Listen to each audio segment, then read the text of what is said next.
Un sujet qui est lié réellement à la vie éternelle. Nous ne pouvons pas négliger ça. Parce que toutes choses sont des institutions de Dieu.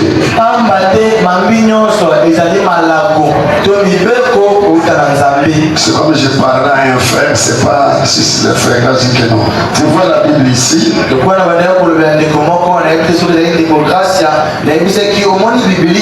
C'est les testaments. Il y a Ancien Testament et le Nouveau Testament. C'est à propos des gens qui changent les choses que Dieu a écrites dans ce testament.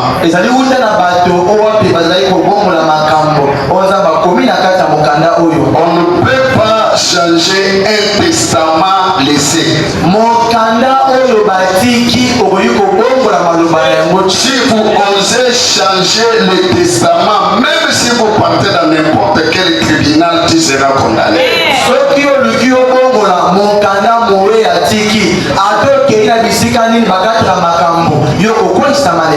Ça c'est le testament laissé par quelqu'un qui est vivant mais qui n'est pas mort.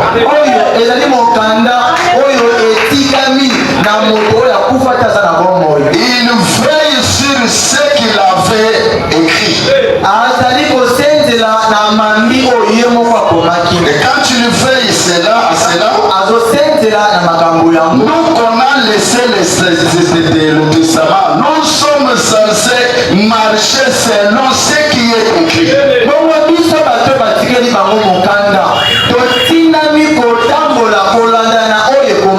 Le testament n'est pas à toi. Mais toi tu es conservateur du testament.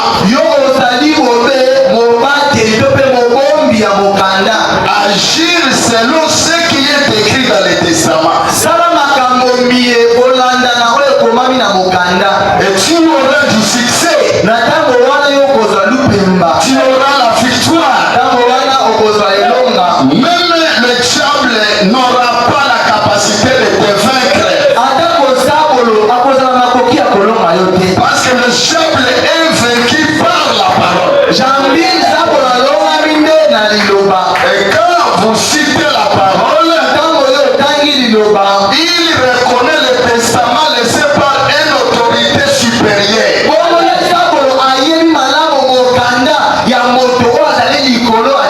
La Bible ne vient pas de chez nous.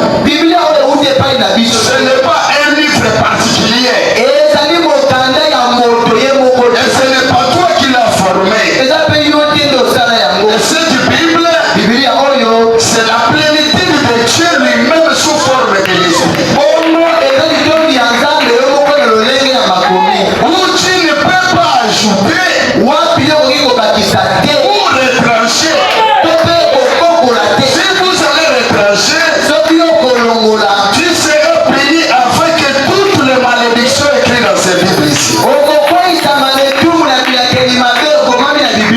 Nous devons les parler ou l'écouter ou les prêcher avec crainte et tremblement parce que ce n'est pas notre Bible.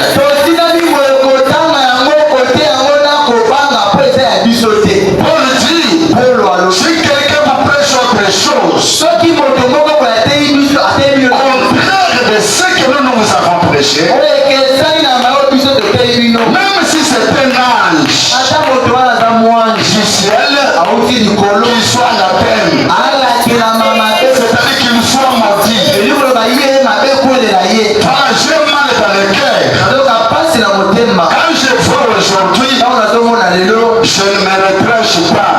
Nous les prédicateurs, nous prenons un système qui n'est pas dans la Bible.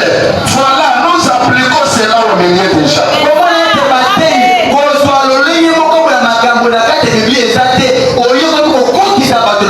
Ça fait mal. L'église est venue aujourd'hui, l'église est dansée. Si par exemple Dieu t'avait donné un don de chanter au village, n'amène pas cela dans l'église.